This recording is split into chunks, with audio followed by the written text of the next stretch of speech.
조갑제TV 시청자 여러분 안녕하십니까. 2020년 12월 7일 저녁 6시입니다. 오늘은 2년 전 이재수 전 기무사령관이 검찰 수사를 받고 그리고 구속영장이 청구되었다가 기각된 며칠 후에 투신 자살한 2주년이 되는 날입니다. 최근까지도 광화문에 이재수 장관 분향소가 있을 정도로 많은 국민들이 억울한 이분의 죽음을 애도해 왔습니다. 이분의 죽음에, 이재수 전 사령관의 죽음에 직접적인 책임이 있는 사람이 문재인 대통령입니다. 문재인 대통령이 느닷없이 기무사가 계엄령을 준비를 했다.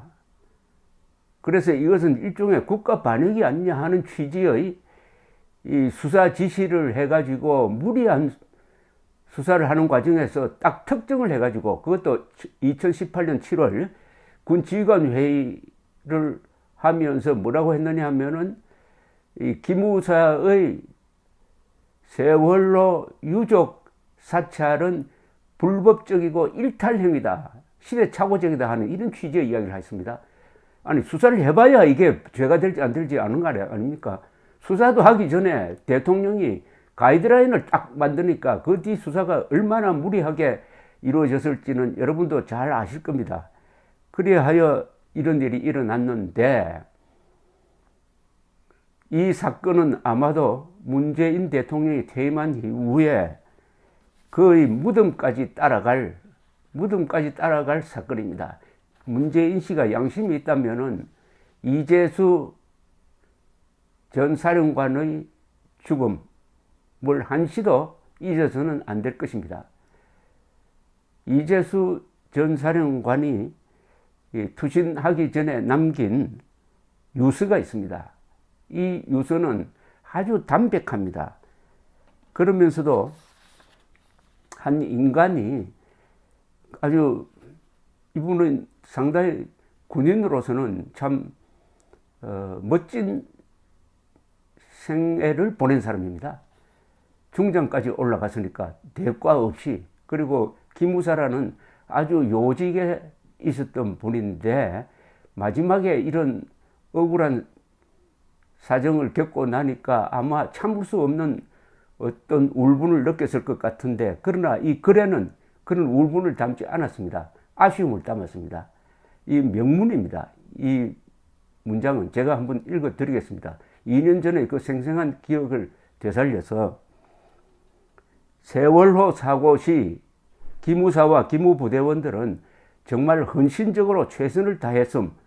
5년이 다 되어가는 지금 그때의 일을 사찰로 단죄하다니 정말 안타깝다. 여기에 모든 게 다 들어있습니다. 이때 군 부대가 세월호 인양 작업에 참여하니까 기무사는 자연히 따라갔습니다.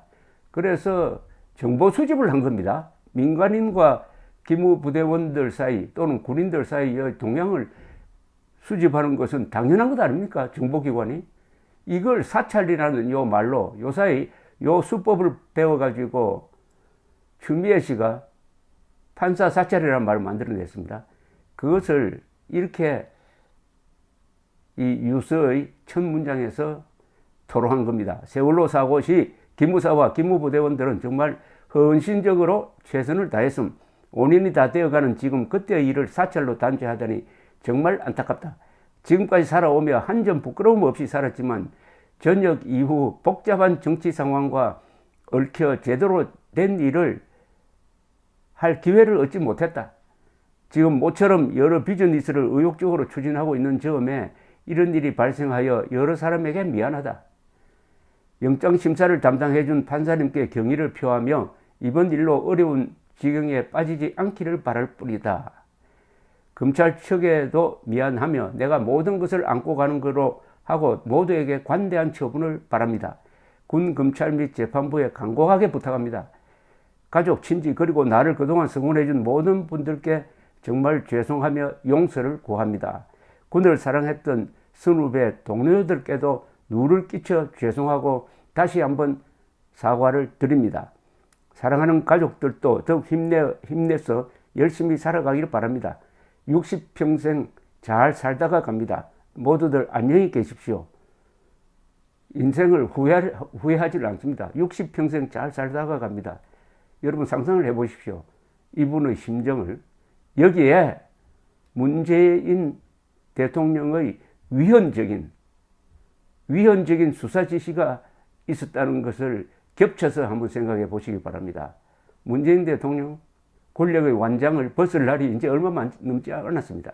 2018년 그때는 기세등등했죠. 지금 하산길에 접어든 거 아닙니까? 지금이라도 이재수 전 기무사령관의 묘소를 참배하기를 바랍니다. 그리고 자신이 무슨 짓을 했는지 한번 되새겨 보기 바랍니다. 권력의 가본 그거 별것 아닙니다. 인생 무상을 이제 알만한 나이 아닙니까? 문재인 씨. 그때 석동현 변호사가 이분을 변호했습니다. 이분이 극단적 선택을 했다는 소식을 제가 석동현 변호사로부터 전화로 들은 기억도 또한 생생합니다. 2년 전입니다. 그러면 앞으로 2년 뒤, 2년이 흘렀을 때 문재인 씨가 청와대에 있습니까? 그때 대통령입니까? 마침 석동현 변호사가 페이스북에 고 이재수 장군의 2주기를 맞으며라는 글을 올렸습니다. 이것도 소개해 드리겠습니다. 오늘 12월 7일은 전 기무사령관이었던 이재수 장군께서 검찰 조사를 받다가 투신한 지 꼭 2년 되는 날입니다. 무심한 가운데도 세월은 참 빠르게 흐릅니다. 저는 2011년 부산지검장 근무 시 지역 사단장이셨던 이 장군님을 만났고 그 후 각자 공직을 마친 후에도 교류해 오다가 2018년 봄부터 문 대통령의 느닷없는 특별 지시로입니다. 아니 그때 기무사가 탄핵 반대, 탄핵 찬성 사람들이 격돌했을 때 어떻게 할 거냐 하는 대비한 문건을 가지고 그걸 계엄령을 하기로 했다라는 이런 걸 씌워가지고 수사를 했지만은 뭐가 남았습니까? 그런 게 있습니까? 다 거짓말 아니었어요? 그 와중에 이재수 전 기무사령관의 죽음이 있었습니다. 한 인간의 죽음에 대해서 그냥 별것 아닌 것처럼 넘어가는 사람이라면은 다른 응징이 기다리고 있을 것이라고 저는 생각합니다. 2018년 봄부터 문 대통령의 느닷없는 특별 지시로 세월호 유가족 사찰 혐의로 기무사령관이었던 장군님과 장성들이 조사를 받을 때 장군님 변호를 맡기로 했습니다.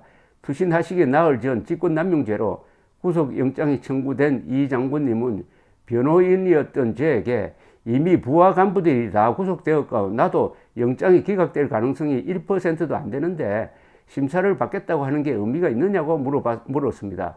저는 이 장군께 사령관님이나 먼저 구속된 부하 장성들이나 세월호 사고 직후 군의 구조작업 당시 모두 본연의 기무활동을 했던 것이지 유가족들 사찰을 한 것이 아니었지 않느냐.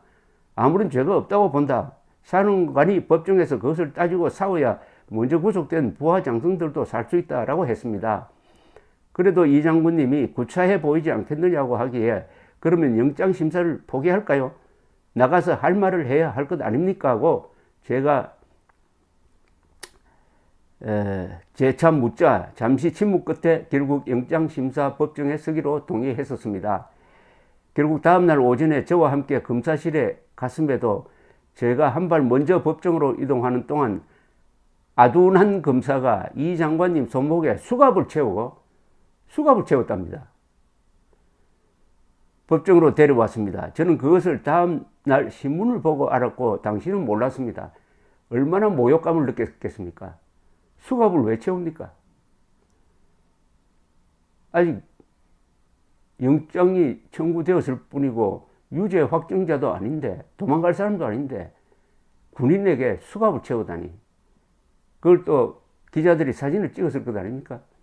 법정에서 영장심사법관에게, 물론 저도 나름으로 변론했지만 이 장군께서는 기무사령부 장병들이 했던 일들은 모두 정당한 임무 수행이었고, 만약 법적으로 문제가 된다면 전부 사령관인 나의 책임이니 나를 처벌하고 전부 풀어달라고 피력했습니다. 저는 그렇게 당당하고 소신에 찬 피의자, 아니 참군인을 그 전이나 그 후에 본 적이 없습니다.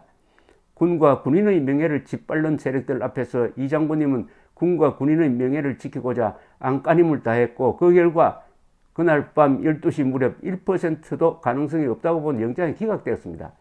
영장심사를 마치고 결과가 날 때까지 대기하기 위해 서울구치소로 가면서 이 장군님은 영장이 기각될 것 같다는 저의 호언장담에도 자신은 구속될 거라고 본다면서 입었던 코트를 벗어 제게 맡기고 갔었고, 투신하시기 전날 오후 그 코트를 찾으러 제 사무실에 오신 것이 생전의 마지막 만남이었습니다. 투신하시기 1시간 전에 전화로 대화는 나누었지만 말입니다. 그때 이 장군께 차라리 영장심사를 포기하게 하고 그냥 구속이 되게 두었더라면 지금까지 교도소에서 계셨을지는 모르겠지만 아마도 유명을 달리하지는 않았을 것 아닌가 하는 자책감은 늘 제 머릿속을 떠나지 않습니다.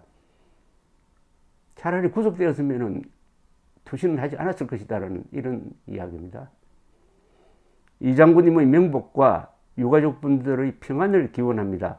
고 이재수 장군의 영원한 변호인으로서 제가 문재인 씨를 향해서 한 번 더 읽어드리겠습니다. 이재수 전 기무사령관의 유서입니다. 세월호 사고 시 기무사와 기무부대원들은 정말 헌신적으로 최선을 다했음. 5년이 다 되어가는 지금 그때의 일을 사찰로 단죄하다니 정말 안타깝다. 마지막 문장은 이렇습니다. 사랑하는 가족들도 더욱 힘내서 열심히 살아가길 바랍니다. 60평생 잘 살다가 갑니다. 모두들 안녕히 계십시오. 이재수 배상. 문재인 대통령. 세월호 사고 시 기무사와 기무부대원들은 정말 헌신적으로 최선을 다했음. 5년이 다 되어가는 지금 그때의 일을 사찰로 단죄하다니 정말 안타깝다. 정말 안타깝다가 어떻게 해석이 됩니까? 문재인 대통령이 퇴임하고 나서 이 세상을 떠날 때까지 이재수 장군의 원혼이 따라 붙지 않도록 할 시간은 아직 남아 있습니다. 두고 보겠습니다. 감사합니다.